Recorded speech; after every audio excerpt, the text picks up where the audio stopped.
오늘도 우리 예배 가운데 함께 하신 주님을 찬양합니다. 그리고 오늘 또한 유튜브 예배로 또 현장 실시간 예배로 하나님 앞에 예배하는 우리 모든 성도님들께 하나님의 풍성하신 은혜와 사랑으로 충만하시기를 기원드립니다. 교회마다 새해가 되면 일꾼들을 세웁니다. 그리고 교회 주보에 일꾼들을 이렇게 임명합니다. 우리 교회도 지난주에 교회 주보에 교회의 일꾼들을 임명했습니다. 세웠습니다. 교회의 일꾼은 사람이 세우는 것 같지만 하나님이 세우십니다.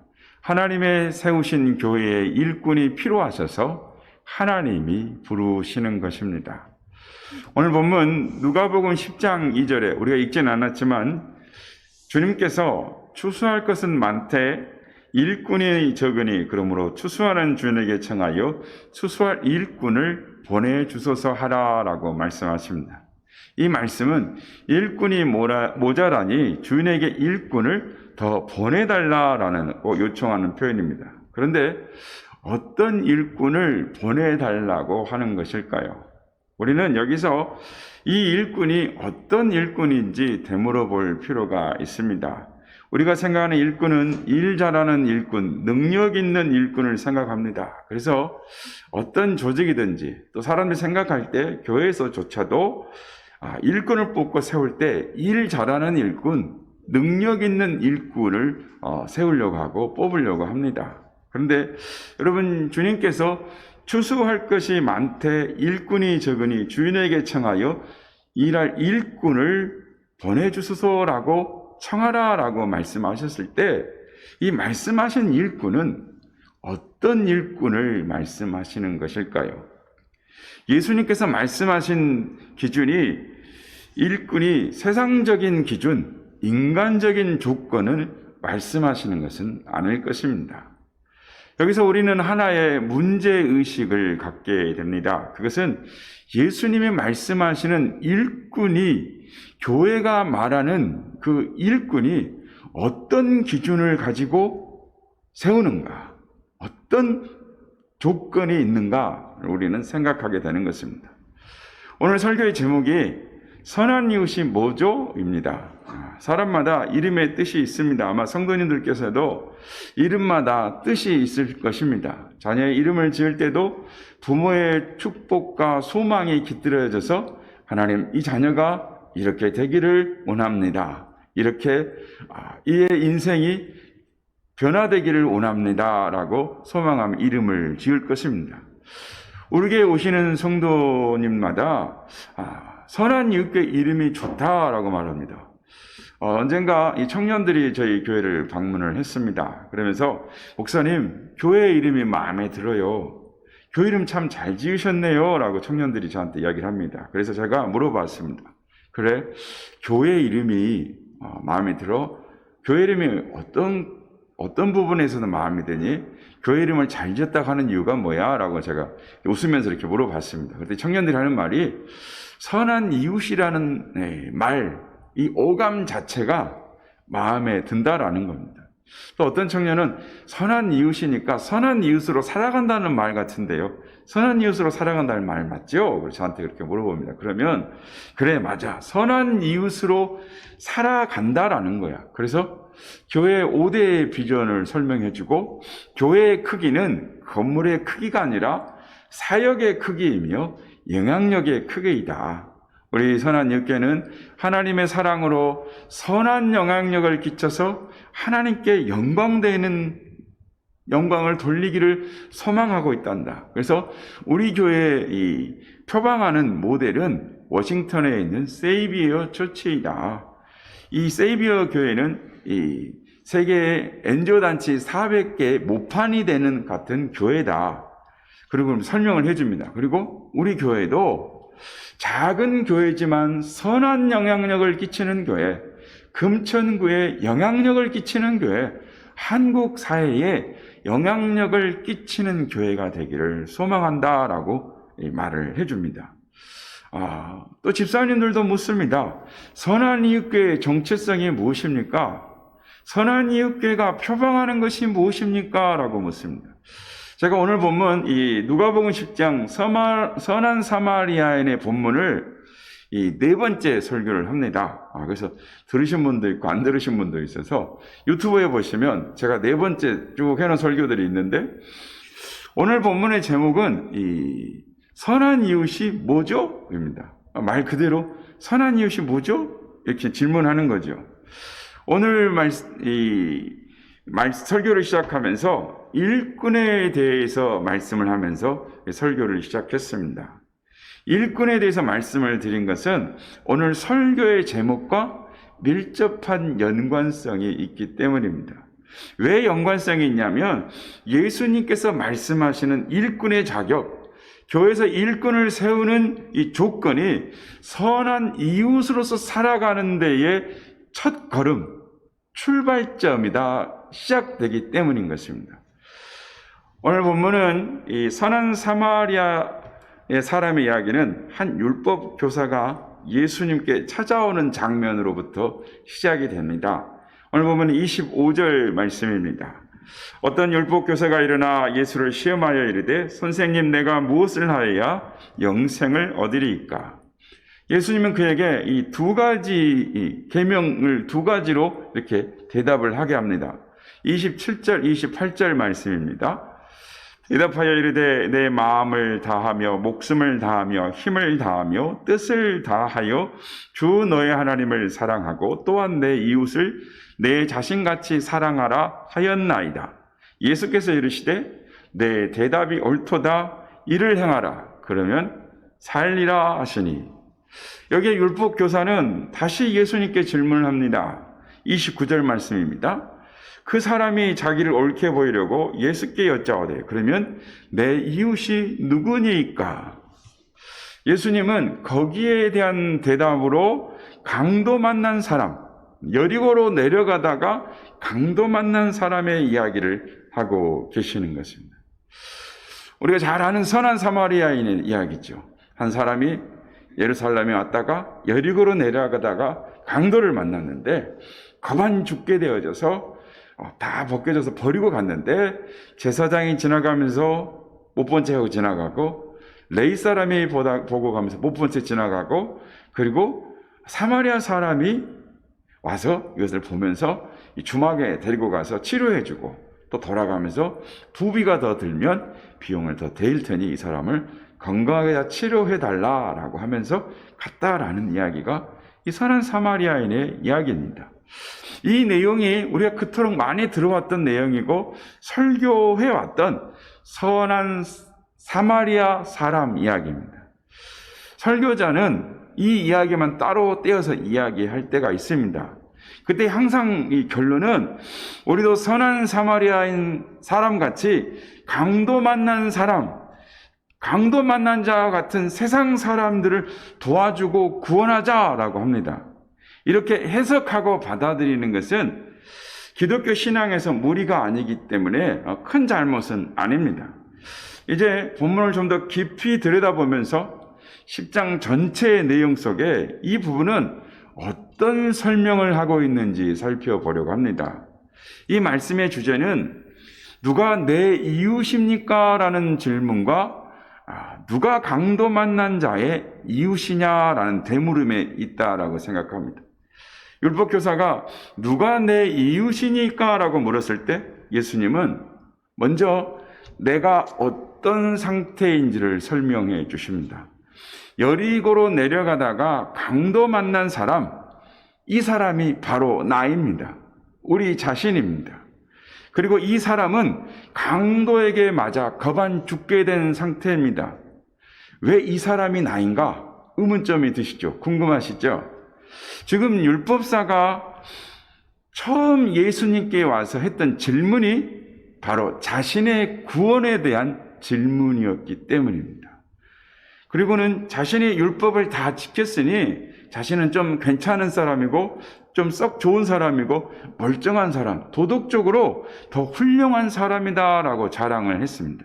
그래서 주님은 그 영혼이 어떤 상태인지를 가르쳐 주므로 자신이 어떤 계명을 지키고 살았다 할지라도 도저히 구원받을 수 없음을 말해주고 있습니다. 그리고 사마리아 사람이 나타나서 이 사람을 구해주고 치료해 준다라고 말씀합니다.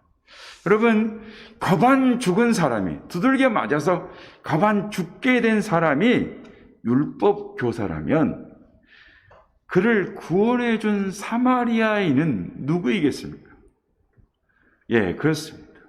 사마리아 사람이 우리를 가리키는 것이 아니고 바로 구원자 예수 그리스도를 가리키는 것입니다. 정리해보자면 율법교사는 자신이 율법을 잘 지키는 것으로 해서 예수님께 제법 생색을 내고 싶었습니다. 그리고 내 이웃을 내 몸과 같이 사랑하라라고 하는 예수님의 대답에서도 좀 더 큰 소리를 내고 싶었던 겁니다. 그래서 내 이웃이 누구입니까? 즉 내가 내 몸같이 사랑할 그 불쌍한 이웃, 그 부족한 이웃이 누굽니까? 라고 그런 식의 질문을 했습니다. 율법교사는 내 이웃은 그렇게 부족하고 약한 사람들, 내가 도와주어야 할 사람들이지 않느냐라고 생각을 했던 것입니다. 그러나 예수님은 이야기를 계속 하시면서 아니다. 사실 구원이 필요한 사람은 바로 너다. 세상에서 거반 죽게 된 사람은 바로 너다. 그리고 지금 너는 너를 구원할 사람, 이웃이 필요한 거다라고 진짜 복음을 가르치고 계신 것입니다. 그럼에도 우리로 하여금 이 함정에 빠지게 하는 것이 그 다음에 있는 예수님의 말씀입니다. 37절에 가서 너도 이와 같이 하라라는 말씀. 그러니까 우리도 이 율법 교사에게도 우리에게도 너도 사마리아 사람처럼 불쌍한 이웃을 가서 도와주라는 말이구나라고 해석을 한다라는 것입니다. 그리고 설교자인 목사님들도 여러분 우리도 이 사마리아 사람처럼 거반 죽게 된 세상 사람들을 구원하는 전도의 사명을 감당합시다라고 외치는 겁니다. 물론 이게 틀린 이야기는 아닙니다. 그러나 여러분, 제가 앞에서 설명한 것 같이 오히려 내가 거반 죽게 된 자이고 사마리아 사람이 나를 구원한 예수님이라면 37절에 가서 너도 이와 같이 하라라는 말씀은 지금 이 이야기를 말씀하는 것은 불쌍한 사람을 도와라라고 말씀하는 것이 아니라 그 앞의 이야기는 이 37절보다 더 앞에 있는 27절을 가리키는 것입니다. 주 너의 하나님을 사랑하라라는 말씀을 받고 있는 것입니다. 성도 여러분, 누가복음 10장에는 세 가지 이야기가 등장을 합니다. 하나는 70인의 전도대가 파송을 받았다가 돌아와서 전도 보고를 하는 내용이고, 또 다른 하나는 오늘 본문의 사마리아인의 이야기이고, 그리고 마지막은 마르다와 마리아의 이야기로 끝이 납니다. 누가복음의 저자인 누가가 복음이 무엇인지를 설명을 하고 있습니다. 그러므로 우리는 누가가 어떠한 의도로 사마리아인의 이야기를 하고 있는지 그 의도를 알게 되면 선한 이웃이 무엇인지를 알게 되는 거예요.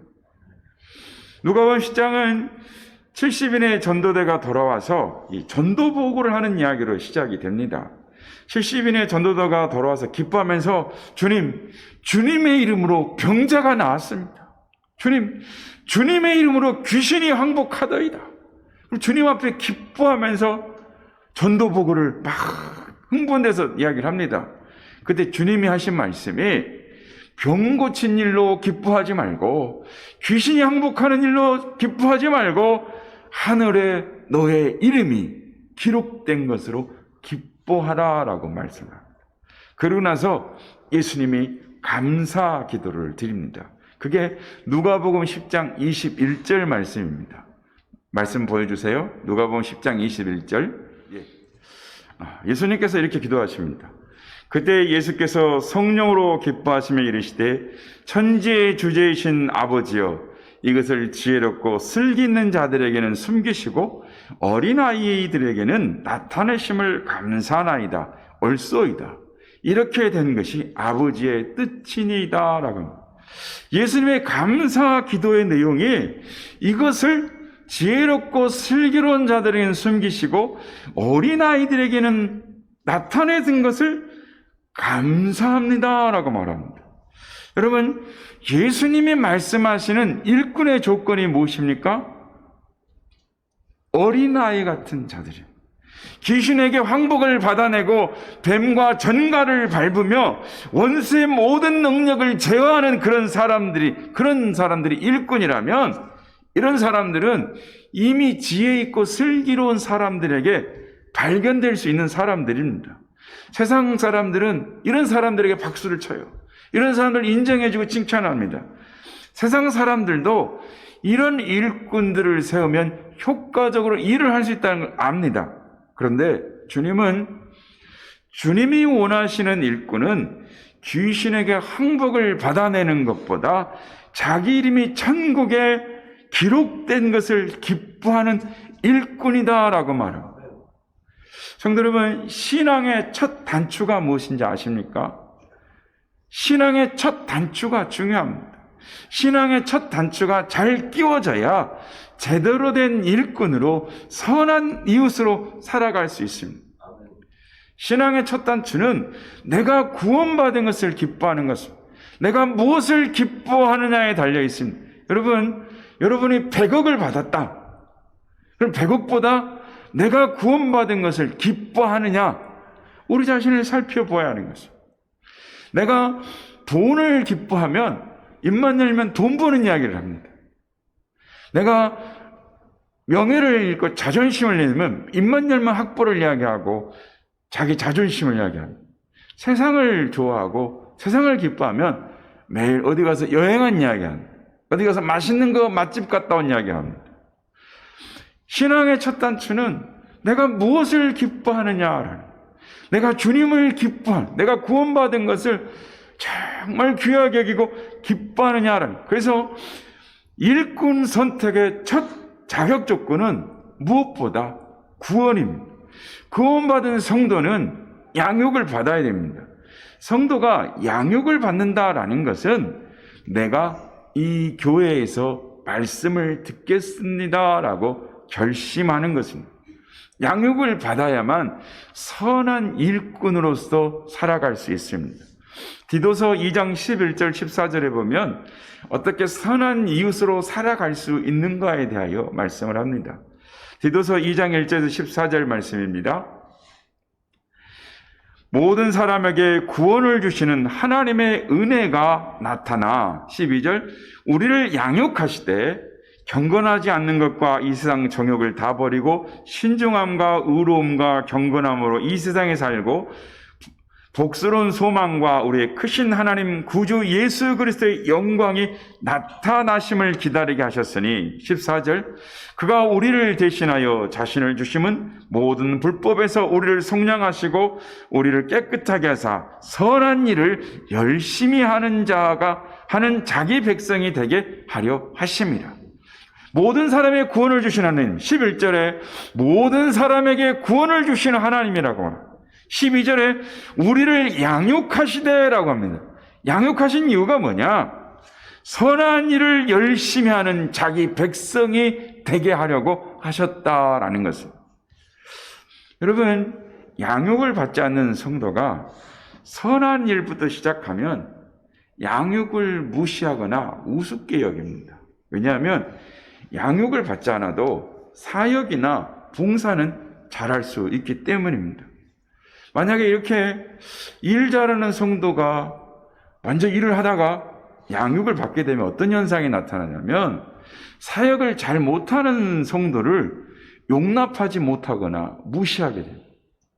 그런데 신앙은 이런 것이 아닙니다. 신앙은 서로 용납하고 이해하며 남을 나보다 낫게 여기는 데에서 출발하는 것입니다. 그게 신앙의 첫 단추인 것입니다. 그래서 양육을 받지 못하면 신앙은 배가 산으로 가는 것입니다.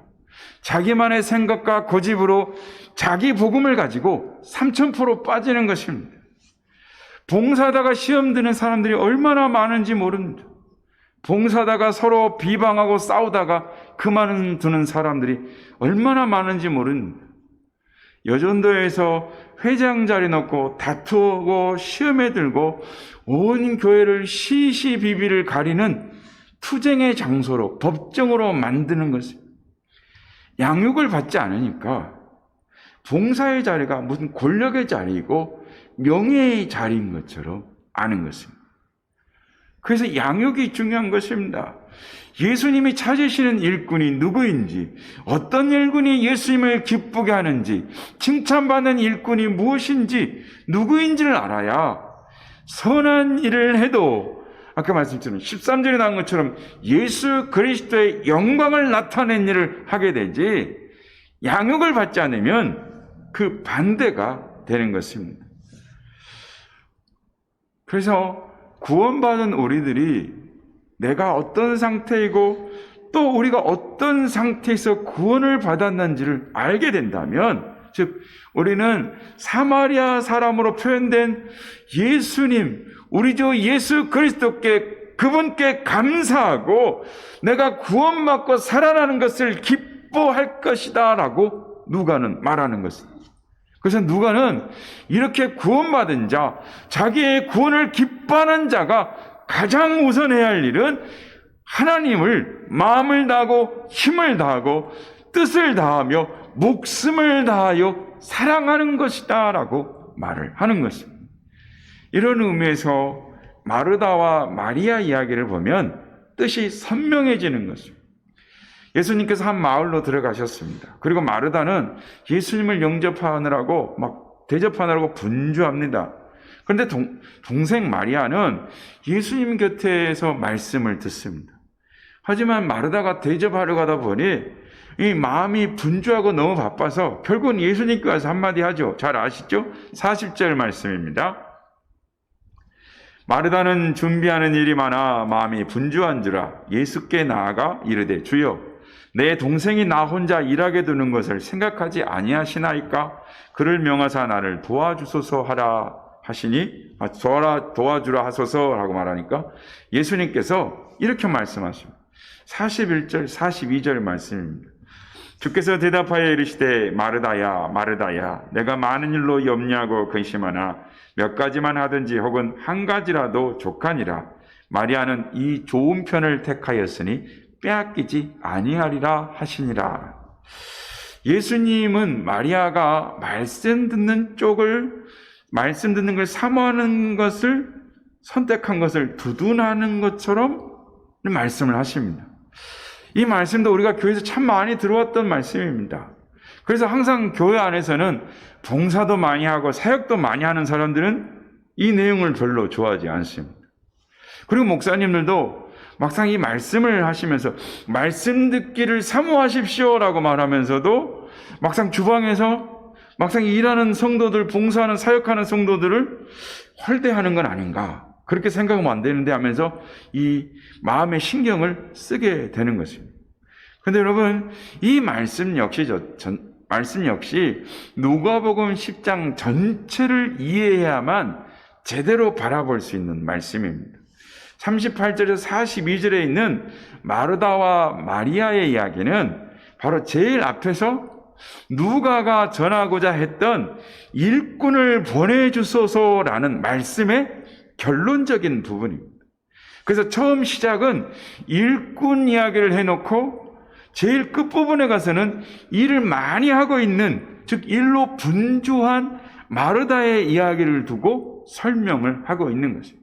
그런데 이것은 마치 예수님께서 일꾼을 보내주소서라고 말을 하라 그래 놓고는 나중에는 일은 마음을 분주하게 한다, 그리고 말씀 듣는 자리가 더 좋은 자리다라고 하는 듯해서 이 말씀을 읽다 보면 이 앞뒤가 안 맞는 것 같고 보통 무슨 말씀을 하시는지 이해할 수가 없는 부분입니다. 성도 여러분, 그러면 마르다와 마리아의 이야기는 무엇일까요? 오늘 보면 전체가 관통하는 주제가 있다면 그것은 바로 예수님이 보내달라고 하는 그 일꾼은 일을 잘하는 자가 아니라 귀신을 쫓아내는 능력보다 오히려 자기 이름이 천국에 있는 것을, 다시 말해 구원받은 것을 기뻐하는 일꾼이라는 것은, 여기에 마르다의 모습을 통해서 한 번 더 일을 우선하게 되고, 일부터 하게 되면 마음이 분주하고 다른 사람에 대해서도 불평이 있게 된다라고 예를 들고 있습니다. 그리고 마리아를 통해서 이 좋은 편, 다시 말해서 구원을 기뻐하는 것을 알게 되면 이 기쁨을 빼앗기지 않는 자가 될 것이다 라고 말씀합니다. 그래서 이 이야기는 일을 하는 마르다, 말씀을 사모하는 마르다라고 보여지는 인물에 대한 이야기가 아닙니다. 그렇게 해석하기 때문에 일 열심히 하는 성도는 뭐가 문제가 있다고 치부해버린 듯이 보입니다. 이 말씀은 인물이 아니라 성도가 구원과 양육 없이 일꾼이 되는 것에 대해서 우선순위를 말해주는 교훈임을 기억해야 한다라는 말씀입니다. 우리는 유능한 마르다가 되어야 합니다. 교회 사역도 또 헌신도 더 귀한 자리임을 잊지 말아야 합니다. 하지만 그보다 정말 내가 기뻐하는 것이 무엇인지를 알아야 하는 것입니다. 주님이 기뻐하신 일꾼이 누구인지를 알아야 하는 것입니다. 내가 구원받고 또 구원받은 은혜를 기뻐하는 자인가? 그리고 지금도 그 은혜가 내게 기쁨이 되고 감사가 되고 찬양이 되고 그리스도의 은혜를 살피는 자인가? 복음 안에서 우리 자신을 살펴봐야 할 중요한 첫 단추가 되는 것입니다.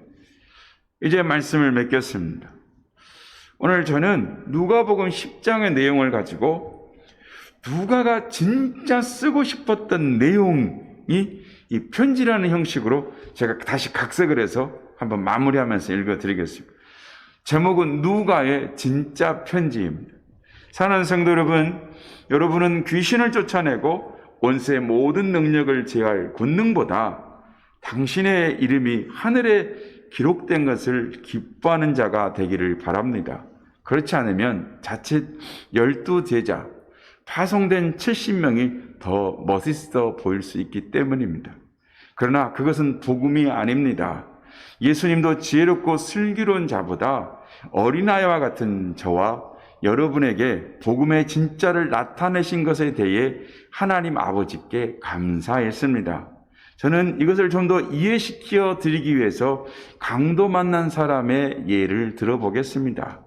이 이야기는 구원받은 사람은 선한 일을 하여 어려운 사람을 도와주라는 말이 아니라 거의 죽게 된 것과 같은 우리들을 살려주신 주님을 마음을 다하고 목숨을 다하고 힘을 다하여 사랑하라는 내용입니다.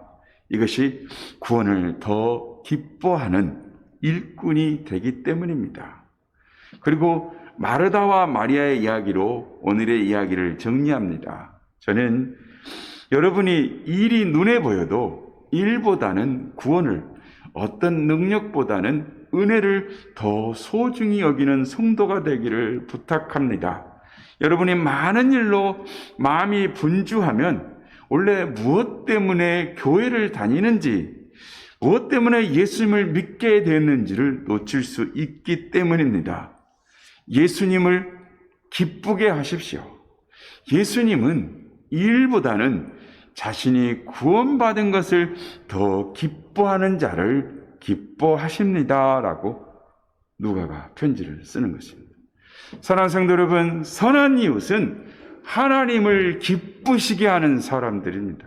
그래서 우리 강대상 앞에 하나님을 기쁘시게 라고 썼습니다. 선한 이웃은 하나님을 기쁘시게 하기 위하여 나의 삶을 드리고 말씀에 순종하는 사람들입니다. 하나님을 기쁘시게 하기 위하여 복음의 소식을 전하는 사람들입니다. 하나님을 기쁘시게 하기 위하여 주님처럼 주님을 따라 사마리아인의 삶을 사는 사람들입니다. 사랑하는 성도 여러분, 선한 이웃이 무엇입니까? 오늘 주께서 말씀하신 오늘의 말씀을 통하여 하나님을 기쁘시게 하기 위하여 나의 삶을, 나의 인생을 주 앞에 드리며 말씀에 순종하며 선한 사마리아인의 본을 보여준 주님을 뒤따라가는 삶, 그 사람이 선한 이웃입니다. 바라기는 선한 이웃의 삶을 살아 하나님을 기쁘시게 하고 하나님께 쓰임받는 우리 모두가 다 되시기를 예수님의 이름으로 축복합니다.